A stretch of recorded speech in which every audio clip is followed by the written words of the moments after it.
Salut à tous, donc petite vidéo pour vous parler un peu de la philosophie, enfin des idées qui dirigent mon travail dans le jardin, dans l'atelier et tout ça. Donc ça va être une vidéo peut-être un peu plus longue parce qu'il y a pas mal de choses à dire à ce sujet.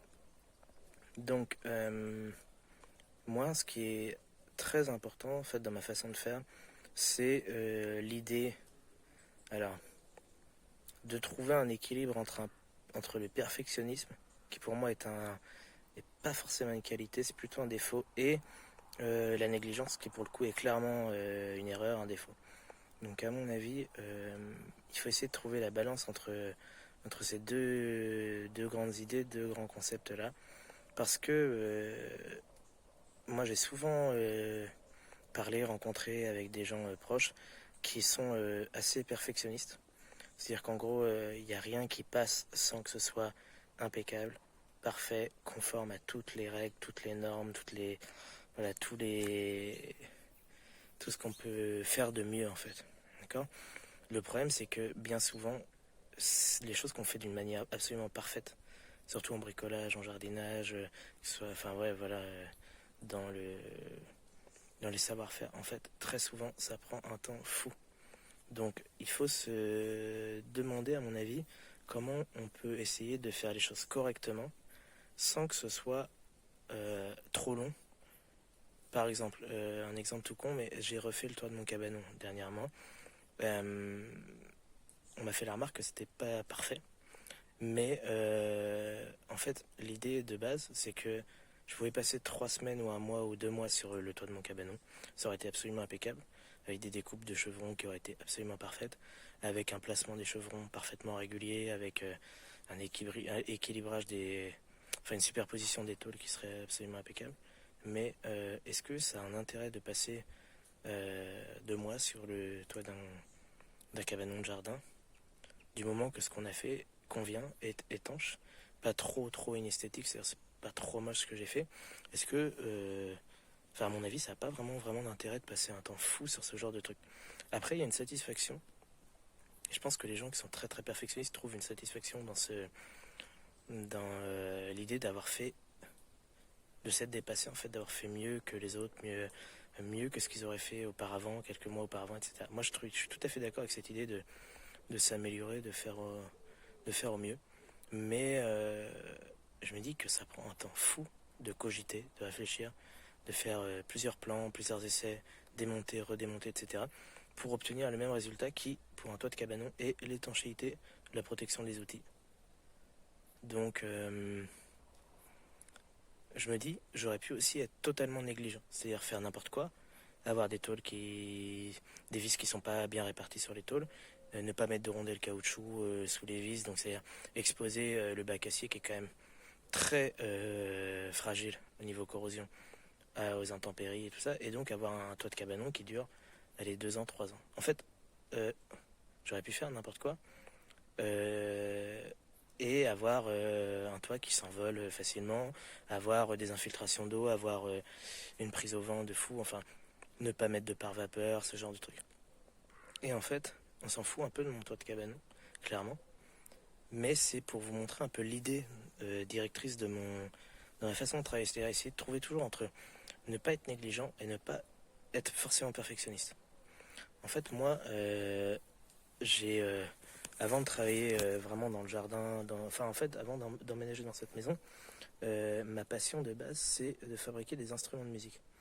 Donc, je fais des cornemuses, des hautbois, des flûtes, etc. Et là, je suis extrêmement perfectionniste. C'est-à-dire qu'il n'y a rien du tout qui peut passer.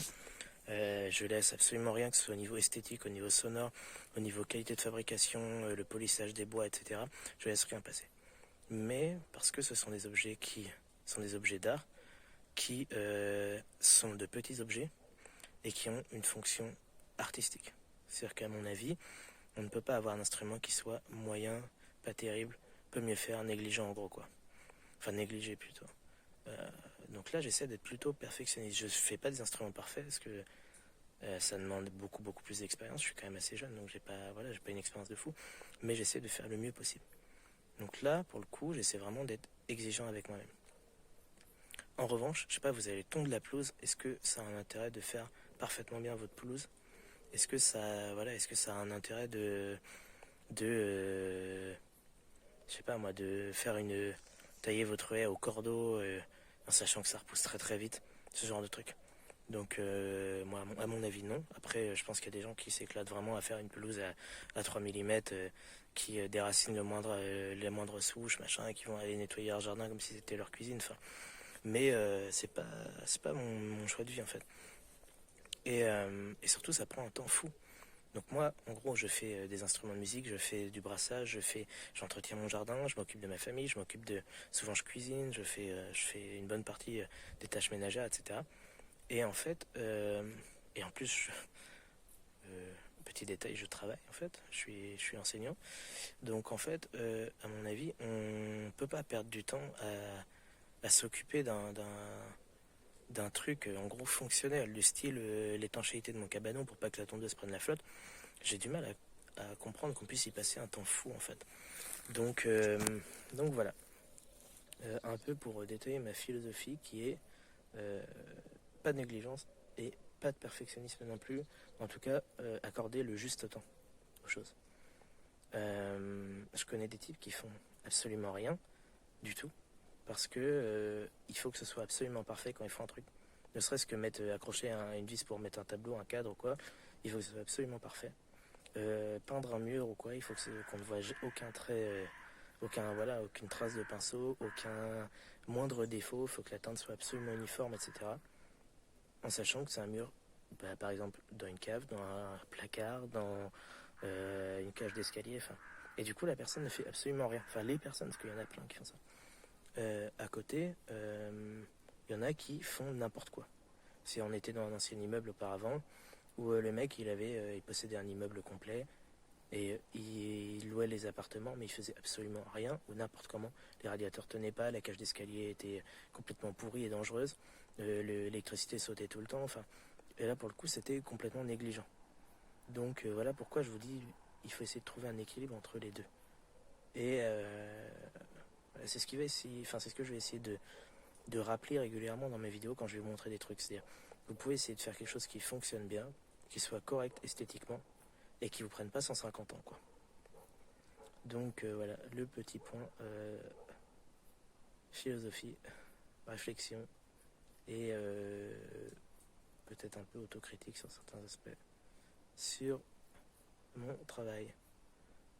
Et n'hésitez pas à commenter si vous avez une autre vision des choses, si vous êtes d'accord avec moi ou pas du tout. À très bientôt.